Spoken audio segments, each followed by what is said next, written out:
शहर भी आएंगे, अगर प्रीवियस करने तो उनसे बोल दे। हाँ ऐसे करते हैं ना, शहर, जिनके थोड़े थोड़े रहते हैं ना, जैसे 30 30 35 हाँ, 35 जिनके रह तीस गए तीस थे वो 35 रह गए हैं मेरे। 12:30 तक हो गया ना, मैं कंटिन्यू, तो मैं तो आ ही रही हूँ, जो अभी मैंने आए हैं थ्री उनसे। हंड्रेड किए हुए हैं, शहर के मैंने आप तो लोग को थ्री याद हंड्रेड है किए कहाँ हुए से हैं, फिर कहाँ मुझे तक है? तो सूर्या मैंने तो 300 किए हुए हैं, मुझे तो फिर प्रॉपर टाइम चाहिए, ठीक है। तो आप आप कल ले जितना लिया कह, पूरा। चले पहले जैसे आप भी है, कल, नहीं कल तो मैंने अगर ये भी शहर करनी है ना एक्सप्लेन कल। करना चाह रही हैं और मायरा उनके जो रिमेनिंग 30 30 हैं अगर वो एक्सप्लेन करना चाह रहे हैं तो बता हाँ दीजिए, मैं लगा दूं। नहीं तो फिर आप वजह कंटिन्यू करें, क्योंकि वैसे ही टाइम बहुत शॉर्ट है, सही है। ऑलरेडी हम 10 क्रॉस कर गए जी हैं। जी जी जी जी जी जी जी। तो शायद माशाल्लाह आज आप तो लोग बताएं। काफी हैं मिस। आज लोग काफी हैं, हमारी भजिया आप ही हमारी वजह से कंटिन्यू। थोड़ी आए, कैलकुलेशन की वजह से आए। हाँ तो भजिया आप ही कंटिन्यू कर जो लें, भी कि मुझे नहीं लगता कि इतने ज्यादा लोगों में शायद लोग शाये हो रहे हैं बाकी लोग। चलो ठीक है, मैं कंटिन्यू करती हूँ। ठीक है, नंबर ट्वेल्व बता थर्टी दीजिएगा। वन आप कर 12:31 ओके।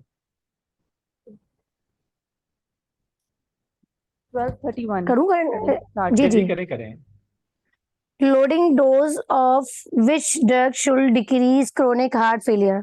अगर हम कौन सी ड्रग है, हाइड्रोक्लोरोथाइजाइड वो ड्रग है जिसके हम लोडिंग डोज देंगे, तो उससे क्या होगा, जो क्रोनिक हार्ट फेलियर है वो उससे कम हो जाएगा। ठीक है, उसका ट्रीटमेंट के तौर पे हम देते हैं क्लोरोथाइजाइड, लोडिंग डोज देते हैं।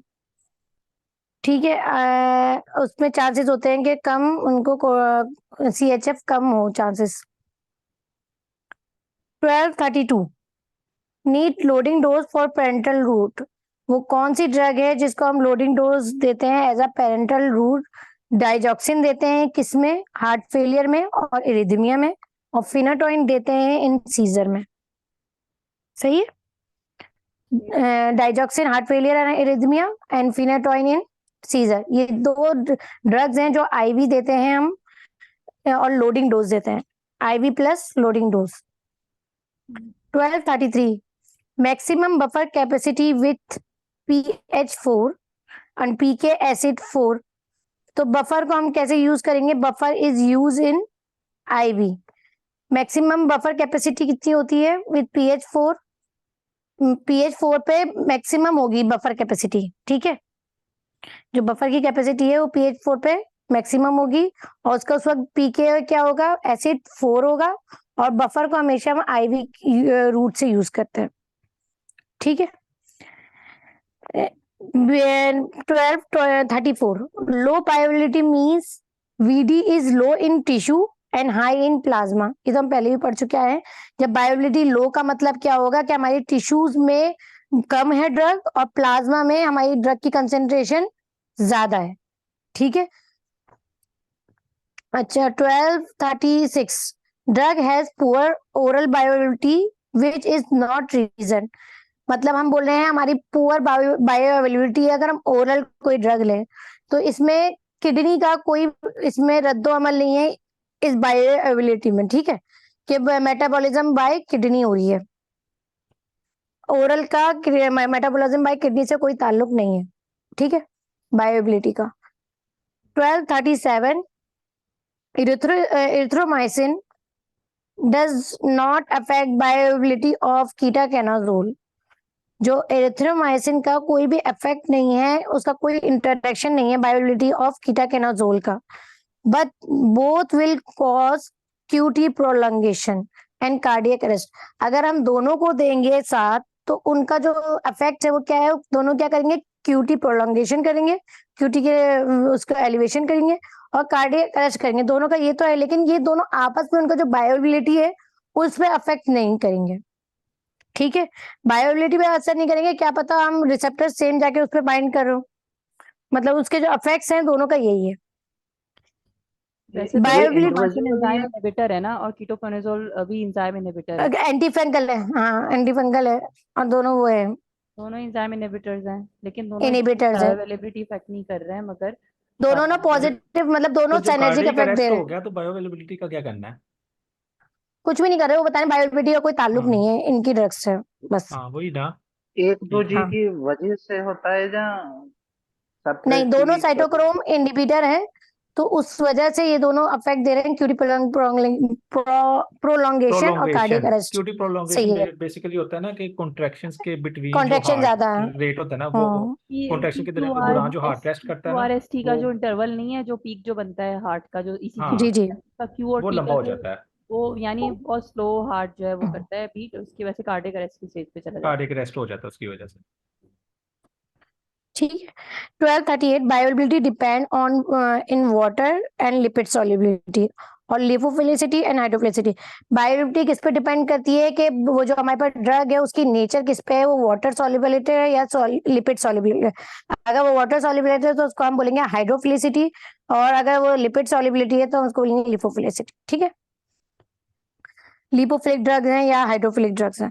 1239 bioavailability amount of drug available in blood. Bioavailability की डेफिनेशन लिखी हुई है, amount of drug in blood या सिस्टम सर्कुलेशन, जिसमें भी अमाउंट ऑफ ड्रग आएगा बायोअवेलेबिलिटी होती है।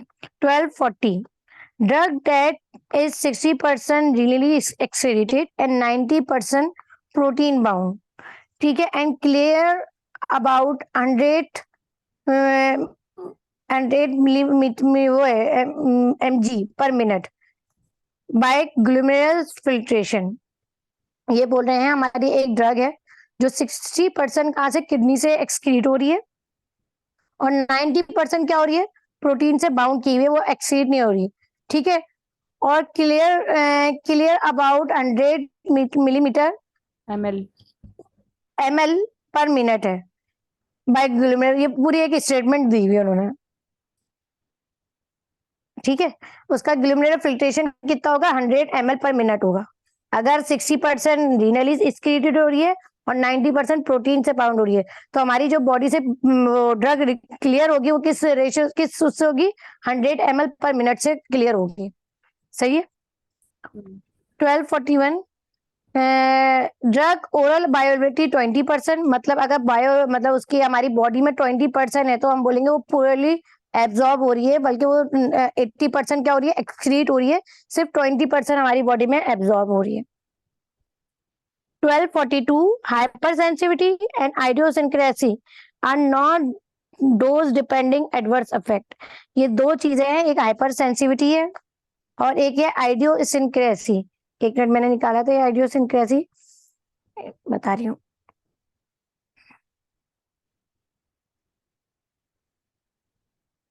ये होता है आइडियोसिंक्रेसी,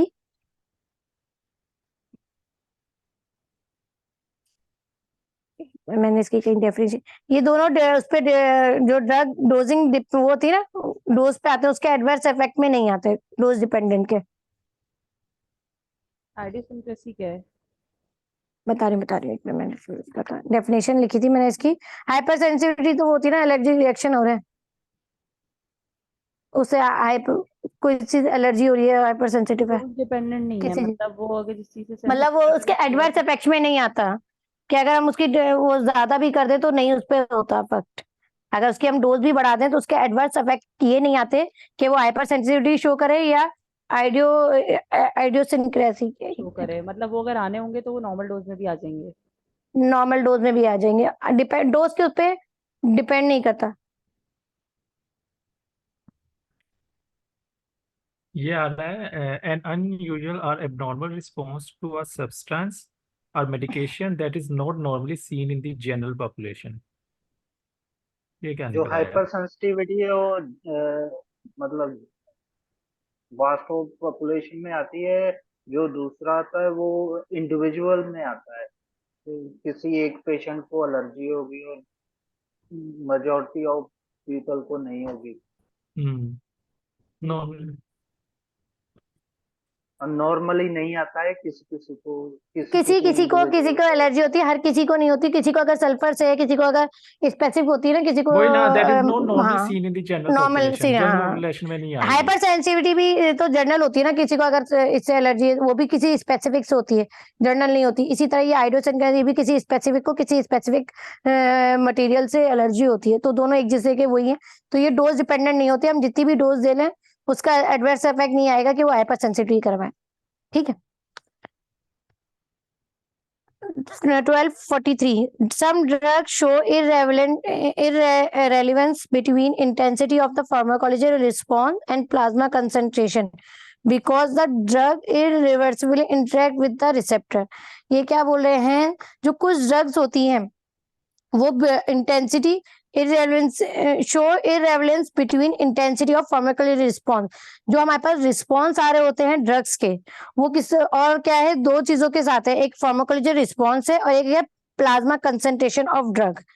दोनों क्या है, इररेलेवेंस है उनकी इंटेंसिटी, क्योंकि वो जो ड्रग है वो कहाँ जाके रिसेप्टर पे बाइंड करती है और अपना फार्माकोलॉजिकल एक्शन प्रोवाइड करती है। ठीक है, जितनी ज्यादा वो होंगी आपकी ड्रग होगी, उतने ज्यादा वो जाके रिसेप्टर पे बाइंड करेगी, उतनी आपकी इंटेंसिटी होगी एक्शंस की।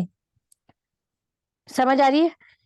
इररेलेवेंस ये छोड़ दे, drug shows intensity of pharmacological action. हाँ, जितनी ज्यादा ड्रग कंसंट्रेशन होगी उतना ज्यादा फार्माकोलॉजिकल रिस्पॉन्स होगा। हाँ, वो उससे रेलिवेंस है, इंटेंसिटी पे इररेलेवेंट है। लेकिन ठीक है। ये बोल रहे हैं कि drug irreversibly interact with the receptor. Irreversible होगी ना, मतलब कि बाइंड कर रिवर्स देगी तो उसके बाद बाइंड कर जाएगी तो permanent दोबारा bind नहीं करेगी। टूटेगी, परमानेंट बाइंड करेगी permanent तभी bind वो करेगी ना। फार्माकोलॉजी।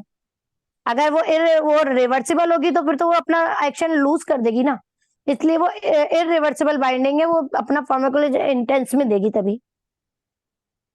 हाँ, तो रिवर्सिबल इरिवर्सिबल बाइंड है तो तब तक रिसेप्टर से हमेशा ही जुड़ी रहेगी, कभी हटेगी ही नहीं, ये तो इरिवर्सिबल। तो इंटेंसिटी इससे भी तो उसकी बढ़ रही है।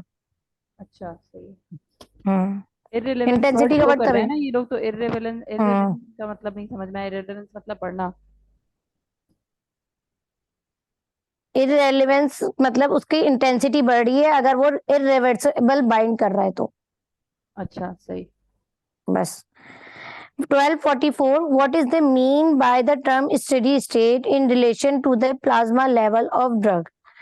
क्या मतलब है स्टेडी स्टेट का, अगर हम प्लाज्मा कंसंट्रेशन से वो करें तो रेट ऑफ ड्रग एडमिनिस्ट्रेशन हमेशा बराबर होगा rate of drug of elimination. अगर हम स्टेडी स्टेट की बात करें प्लाज्मा के लेवल पे तो हम क्या बोल सकते हैं, जितनी ड्रग हमने ली है